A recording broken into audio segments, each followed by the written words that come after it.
Get your hippity hoppity, my son deserves your property and other merch today. Defend your property from entitled parents. Welcome to the show that tests your tolerance for pain and cringe. That's right, it's more entitled parents time. This man just wants to buy some beer to help him get through his busy day. But a gas attendant's mistake quickly spirals out of control into an epic showdown involving the police. Our fan-submitted story. A daycare worker comes home after a long day of work, only to find cops on her front porch. Of course, an entitled mother is to blame. It'll shock you to hear what ridiculous thing she did to bring the police to the innocent worker's doorstep. An annoying teacher continues to grate on this student taking her music class, so he plots a bit of revenge to embarrass her and vindicate himself. What is his plan?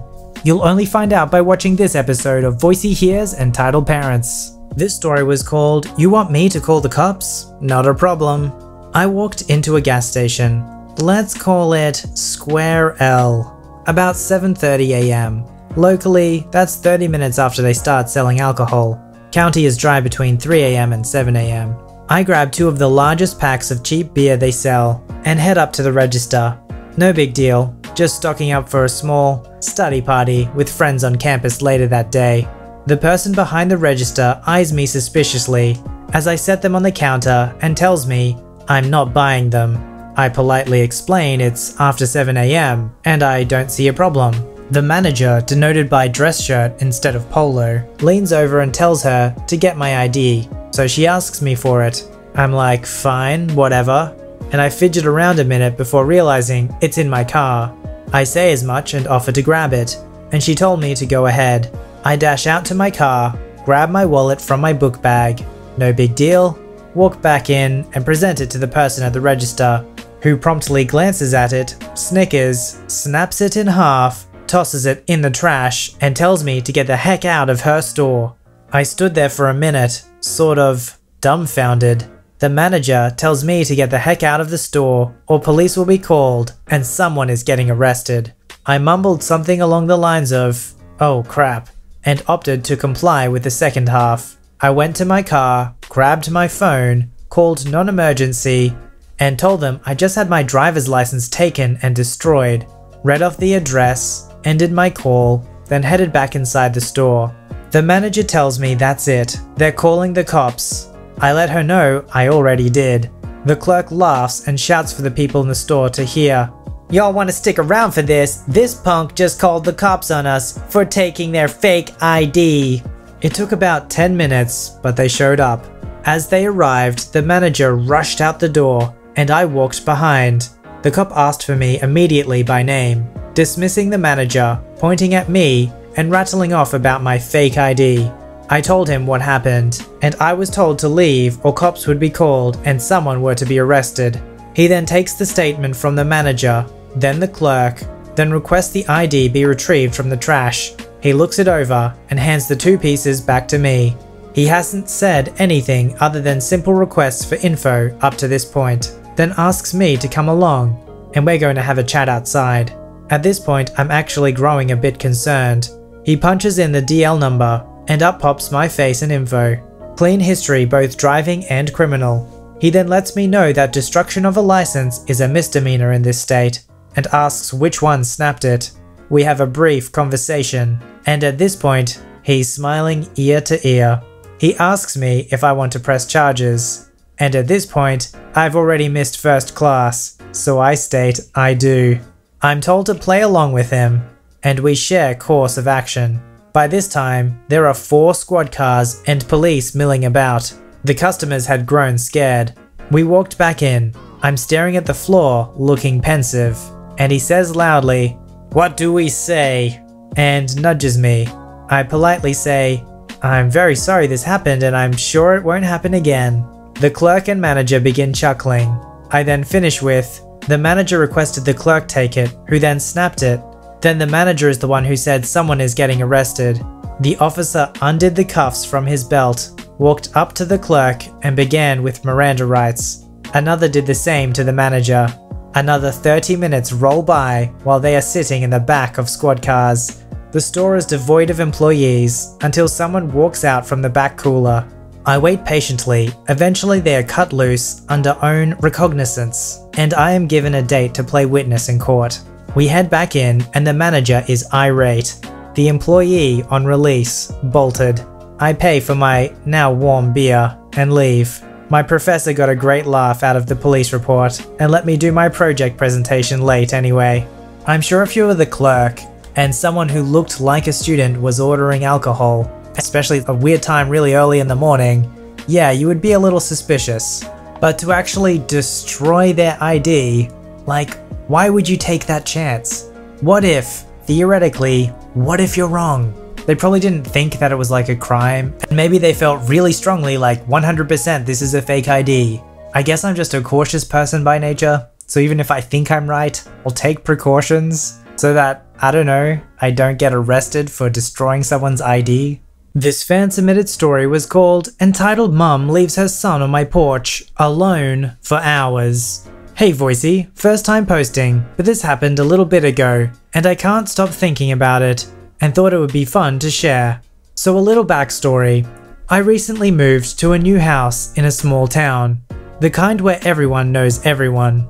I moved to this town from a bigger city, so it was a bit of an adjustment, but I liked the quiet, and it was closer to my new job, which was a plus. My new job was at a daycare center, important later, that opened at 6 in the morning. I requested the opening shift so that I would get off at 2 PM and be able to have some free time in the afternoons. Now when I moved into the neighborhood, a few of the neighbors stopped by to welcome me and give me plates of cookies, casseroles, etc. One woman, our future entitled mother, and her family came by to say hello and asked me where I worked. I told them that I was a daycare worker. Oh, really? I've been looking for somewhere for my boy to stay when I'm at work over the summer. What ages do you watch? 5 to 6-year-olds. That's perfect. She says this with a smile. Yeah, I'd be happy to see him in my class if you ever decided to enroll him.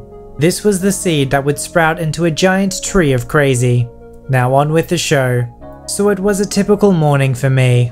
Up at the butt crack of dawn and out the door at 5:45 to get to work by 6.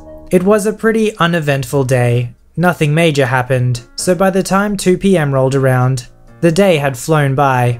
Come to find out that this was not the case for everyone today. I arrived home to find a police car and the entitled mum with her 5-year-old son talking to the police on my porch. I was confused as there was no reason for her to be there and no one had tried to contact me about anything happening at my house. I park and get out of my car and start to walk to the house and I call out, "What's going on?" The entitled mum was not talking to the police. She was screaming, and upon seeing me, she completely exploded. How dare you leave my son outside all day? He could have been kidnapped. She continued on like this as 2 police officers approached me. Police Officer 1 and Police Officer 2. "Excuse me, miss, but did you leave this little boy outside while you were gone?" "No, I left for work early this morning. I'm just getting home now. I've been at work all day." At this point, I look over at entitled mother and her son. The son was filthy. It looked like he'd been playing in the dirt. His knee was scratched but not bloody, and he was holding an open backpack that contained a coloring book and crayons, based on what was laying all over my porch. The officers looked stunned a bit and looked at each other. They asked me to follow them, and we make our way up onto the porch. Aren't you going to arrest her? She endangered my son. What kind of a babysitter are you? Babysitter? Yes, you're my babysitter. You told me you were when I stopped by before. Well, some babysitter you are. Look at what you did to my son. You said you'd be happy to watch him. I finally start to understand what's going on. Oh, no, you misunderstood me. I work at a daycare center a few minutes away. I don't run a daycare out of my house. I said I would be happy to have him in my class at the daycare. Don't lie. You're just trying to cover your butt. Can you prove that you were at this daycare today? I say that I can and pull out my phone and call the center. The police officer starts talking to my boss for a few minutes before handing me back the phone. "Ma'am, was this woman here when you dropped your son off?" Yes, she was. I saw her through the window. Ma'am, her boss just confirmed that she was at work. The entitled mom cut her off. She's lying. I bet she called a friend to cover her butt. I bet you don't even have a job. That's why she has to run a crappy babysitting service out of her crappy house. I just got home from work. There weren't even any cars in the driveway. Yes, there was. You probably left through the back door. You were supposed to watch him. You said you would watch him. And you never opened the door for him to come inside. He's hungry and thirsty, and look at him. He's covered in dirt. You should have let him in and watched him. Weren't you listening? I'm not a babysitter, I work at a daycare. I said I would be happy to watch him if you enrolled him there. She's lying. Ma'am, did this woman speak to you this morning about watching your son? No, like I said, I was at work by 6. Have the two of you ever set up a time for you to watch her son? No. This is only my second conversation with her. The first was me explaining where I work. I guess she got confused. You lying little... I'm going to tell everyone how crappy you are at babysitting, and you'll never get any work again. Good luck at keeping your house when you're unemployed. For the last time, lady, I am not a babysitter. Ma'am, I'm sorry, but I'm going to have to arrest you for child endangerment. The entitled mum then turns from angry to furious and begins yelling at me again for misleading her, completely dropping the whole she's lying story, and says she's going to sue me. It's about 2 weeks now, the mum was let go for whatever reason, and the little boy goes to the daycare I work at now. I just wish I had a picture of the EM's face when she realized I was her son's teacher and that I wasn't lying after all. But that's a story for another time. How incompetent of a parent do you have to be to drop your kid off at a stranger's house after only having one conversation with them when your kid's aged like 5 or 6 years old, and then just be like, have a good day, sweetie? It seems that for some parents, it's only when there are consequences for their bad actions that they try to act like they care about their kid. It seems like to her, having the child is more of an inconvenience, and the fact that she made a mistake means she's trying to push the blame of that inconvenience and project it onto the hero of our story. But an entitled parent pushing blame onto someone else instead of owning up to it does not surprise me in the least. This story was called Sister's Birthday Ruined by Entitled Birthday and her daughter. This incident happened about 8 years ago.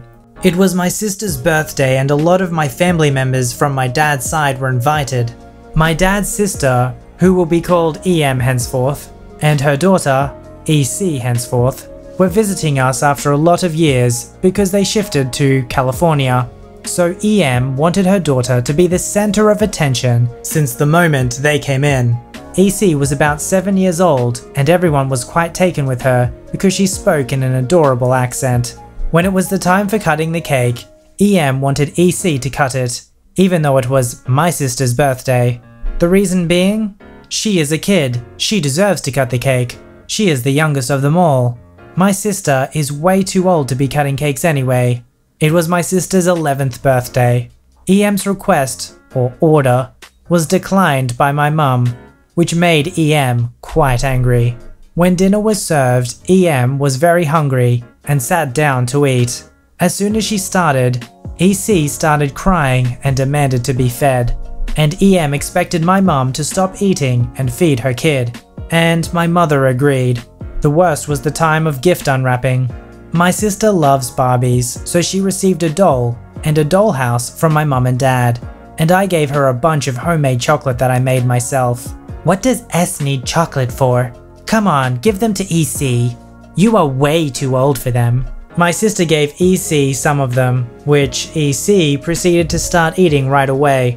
Sister went on to unwrap other presents and was made to share a bunch of other stuff like sparkle pens and a set of crayons, etc. too with EC. EC, after some time, started wailing that she wanted more chocolate. EM literally shouting, "Why have you not given her chocolates? Didn't I ask you to? Why are you being so mean? She's your cousin. She deserves them." My sister was almost at tears and gave her 3 more. Now only 5 chocolates remained, which she gave 1 to each of us, Mum, Dad, EM and me. I saved mine to give it to her later. EM noticed it and asked me to give it to EC, since I obviously was not going to eat it. I didn't. When sister got to unwrapping the dollhouse and the Barbie, EM actually pounced on the doll and started pulling it away from S. Now S started to cry, which made EM angry, and she screamed at S to shut up and stop being so mean and stingy.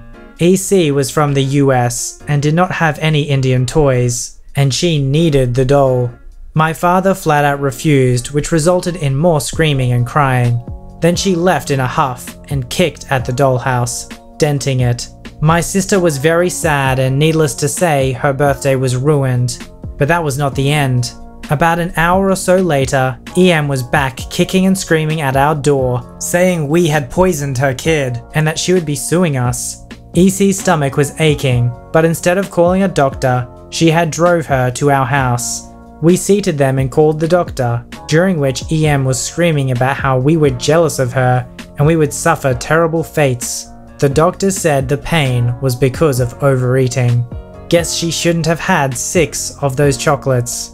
EM then proceeded to blame me and my sis for everything, and saying how both of us were spoiled and mean kids. Entitled parents and kids can't even share the spotlight for one day. A birthday to a little kid is like a really important thing, and kids remember that stuff. The fact that this story happened 8 years ago, and it's still obviously significant enough to write a story about it on the internet. Like if someone ruined your birthday as an adult, 1, birthdays aren't as significant, and 2, you kind of just forget that stuff and you brush it off more. You kind of realize that's just kind of what life is like. But when you're a kid, and it's supposed to be special and then it's taken away from you, that kind of sticks with you. That's when you first realize there are people like this in the world. It's not the kind of lasting impression that you really want to make. This story was called, "I will be playing this in front of the whole class." Lol, okay. Second semester of my freshman year, I was taking a music theory course. The professor was very serious about her job, and this class was a bit of a weed-out class for students who wanted to pursue music education. I was taking it for fun. By the time the end of the semester rolled around, I got the feeling she didn't really like me much because I didn't pay attention in class, but still got A's on the homework exams and playing tests. I'd played piano for a decade by this point, so she couldn't really punish me for anything since I wasn't disrupting the class, but was just a thorn in her side through lack of participation. Thank goodness that wasn't part of the grade. Our final project was to find a poem we liked and craft a song using the poem as the lyrics. As she passes out the requirement sheet, she announced that she would be playing these for the class. So we need to put in effort so we don't feel embarrassed by what she plays in front of everyone, about 30 people. She shoots a glance at me, the least involved student, as she says that, which I took as a challenge. I found a poem called A Minor Bird and decided to craft my masterpiece in the key of E flat minor. The reasoning? 6 of the 7 notes are lowered a half step, so it's not a matter of thinking everything I see is lowered, but everything but one note is lowered, which is fairly hard to keep track of while sight reading, something that utilizes both hands on the piano. We were to hand them in at the beginning of class, and she would go through the stack and play them, without practicing first. It's a freshman level class. How hard could it be? I spent weeks working on this because I wanted to make sure it was both well written and an absolute pain to play. I had upperclassmen take a look at it to make sure everything was labeled correctly, and they told me I was the most magnificent jerk ever. This professor had irked most of the students in the department who had taken her class. Then the day comes. We all turn our papers in, and I'm visibly excited by everything. The professor comes in and goes full Dolores Umbridge. "I certainly hope everyone met the requirements and put care into their work. If not, we'll soon find out." She goes to the piano and pulls the first paper off the stack and makes some comments about it that aren't negative but are a bit goading, regarding the amount of effort it seems to take to write it. She, apparently, pulls mine up about 2/3 of the way, sits down to play it, and stops at the first chord. She looks around, makes eye contact with me, and straight up glares before regaining her composure and plunking through my piece. There's several chords that make a nice crunch before she corrects herself. That darn not flat note tripped her up every time, and it sounds like whoever wrote this piece did a crap job because of how it sounded. At the end, the meek international student, who has perfect pitch, raises her hand and goes, "Excuse me, doctor, That piece just played. It has 6 flats in the key, yes? Yes, it did. I didn't quite expect that. You didn't play all 6 flats, it didn't sound. Professor turns, glares at me and goes, No, I did not. I got a 97% because she marked a chord label incorrect. I went back in and showed her that she missed the not flat note in the chord, and that it was actually labeled correctly. Got it changed to a 100%. Maybe this was the teacher's evil plan all along. To play a Dolores Umbridge type evil character. Bitter at her job, bitter at the class, bitter at life. And why does she play this character? To inspire her best student, who doesn't participate in class. How does she motivate him? By becoming the enemy. I'd like to imagine that that was the scenario, at least anyway. But it's much more satisfying that he was actually forced to put in a lot of effort just to get revenge at a terrible teacher. If you'd like your story to be narrated by me, don't forget to visit the subreddit r/VoiceyHere, link below. Don't forget to like this video and subscribe if you'd like to see more. Alright, I'll see you in the next one.